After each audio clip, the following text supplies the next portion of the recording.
السلام علیکم محترم ناظرین و سامعین، آج ہم سیکھیں گے کہ ذی الحج کے مہینے میں بال اور ناخن کاٹنا کیسا ہے۔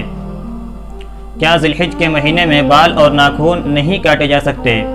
کیونکہ لوگوں میں یہ بات عام ہے کہ اگر جس کے نام قربانی ہے وہ ذی الحج کے مہینے میں قربانی سے پہلے بال اور ناخن کاٹ لیتا ہے تو پھر اب اس کی قربانی صحیح نہیں ہوگی۔ اس کی کیا حقیقت ہے؟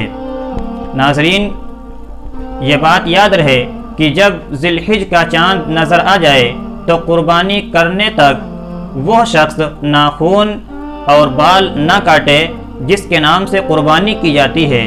یہ سنت اور افضل ہے، یہ فرض اور واجب نہیں ہے۔ اگر کوئی کاٹنا چاہے تو کاٹ بھی سکتا ہے، لیکن اگر نہیں کاٹے گا تو یقیناً بہت بڑی سنت زندہ کرنے والا بن جائے گا اور بہت زیادہ اس کا ثواب اس کو ملے گا۔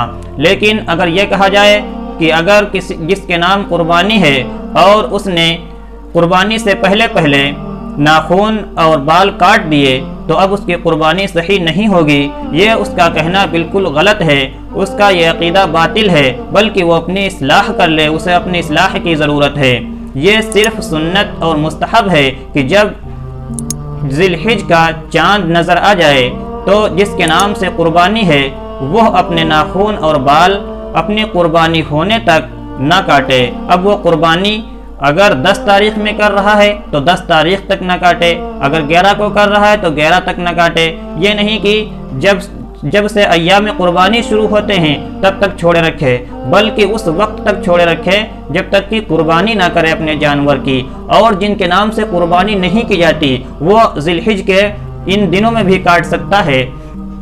جن کے نام سے قربانی کی جاتی ہے وہ ان کے لیے یہ ہے، ان کے لیے سنت اور افضل ہے کہ وہ نہ کاٹیں۔ ٹھیک ہے، السلام علیکم ورحمۃ اللہ وبرکاتہ۔